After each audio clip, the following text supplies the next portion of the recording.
Your boy Doc Sweets is back, and today we getting spicy with Dune by Frank Herbert. Alright, let me explain something real quick. Like 20,000 years in the future, humanity done spread their shit to other planets run by hood-rich crews called houses, who all taking their orders from the Emperor. This whole space hood run off a dank herb called melange, or spice on the streets. See, the only place you can score spice is up on the planet of Arrakis, where there ain't nothing but a bunch of sandworm-riding thugs called Fremen. These cats just sitting on their asses waiting for a legendary savior called Lisan al-Gaib, who gonna turn Arrakis into a water-filled paradise. Now there also be a clique of fine biddies called Bene Gesserit, who strapped with some banging superpowers. Word is, they trying to breed the first ever male super dude called the Kwisatz Haderach, whose power's gonna be the swollest of the swole. So one day the Emperor tell Duke Leto of House Atreides that he now top dog of spice mining on Arrakis. Right before they bounce over to the planet, the Duke's Bene Jessica puts their son Paul to an old school test. And truth is, Paul got a mind way beyond your everyday thug. Things ain't quite what they were expecting on Arrakis. Turns out the Emperor playing dirty, and what he really plotting is to waste all the players of House Atreides. But instead of coming out and saying it to their face, the Emperor puts his muscle behind the homies of House Harkonnen, who've been beefing with the Atreides for years. The Harkonnens got an ace in the hole though, Duke L's boy Doc Huey. Fool's actually a snitch who drops the Duke right into Baron Harkonnen's lap. The Duke tried to take the Baron down with him, but ends up just icing himself and some other jabronis. Feeling like a real bitch, Huey helps Paul and Jessica bust ass out of there, where they join up with the Fremen on the outside. Years pass, and Paul, now known on the streets as Paul Muad'Dib. Since Paul been chewing that spice all day, every day, his power's been getting turned up. Along with Paul's boss fighting skills and clutch leadership, the Fremen start thinking he the legendary prophet.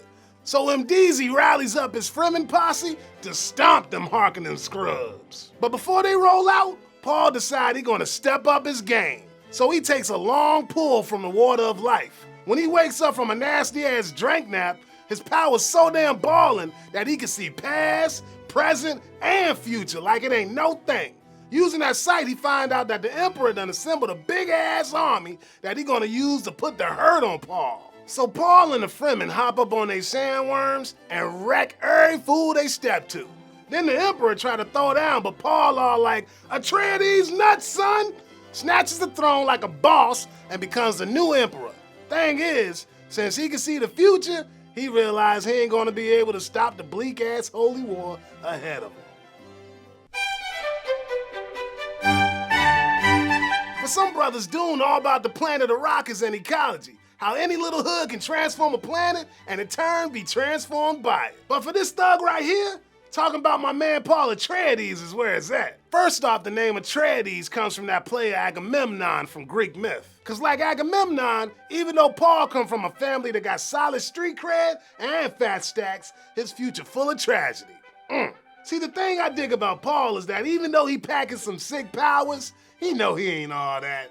Check it. Muad'Dib could indeed see the future, but you must understand the limits of this power. Think of sight. You have eyes, yet cannot see without light. Just so, Muad'Dib cannot always choose to look across the mysterious terrain. But that don't stop people from riding his junk 24/7. Even though the Fremen think Paul the player of legend, they don't know the truth like he do. Eventually, Paul realized the universe ain't just the big unknown, it's the infinite unknown. And Paul pity the fool who think he or anyone else can control everything. So if like the Fremen, you betting all your chips on a savior who can't do no wrong, you straight tripping. Cause there ain't nobody that can tame the infinite, nuh-uh. Even Paul with his I can see the past, present, and future bullshit can't do nothing to stop the world from the mess that lay ahead. And Paul saw how futile were any efforts of his to change any smallest bit of this. He had thought to oppose the jihad within himself, but the jihad would be. His legions would rage out from Arrakis, even without him. They needed only the legend he already had become. But peeps gonna do what they do. Worship a savior who they think ain't gonna solve all their problems. Even Paul's realest homies gonna jump at the chance to lay their free will at that player's feet. In that instant, Paul saw how Stilgar had been transformed from the Fremen Naib to a creature of the Lisan al-Gaib, a receptacle for awe and obedience. It was a lessening of the man, and Paul felt the ghost wind of the jihad in it. On the real, it ain't a savior we should be looking for to fix our lives. We gotta use these righteous players as an inspiration, nut up, and make that change ourselves. But ain't nothing in your life gonna be fixed till you hit that subscribe button. Catch you later. Peace.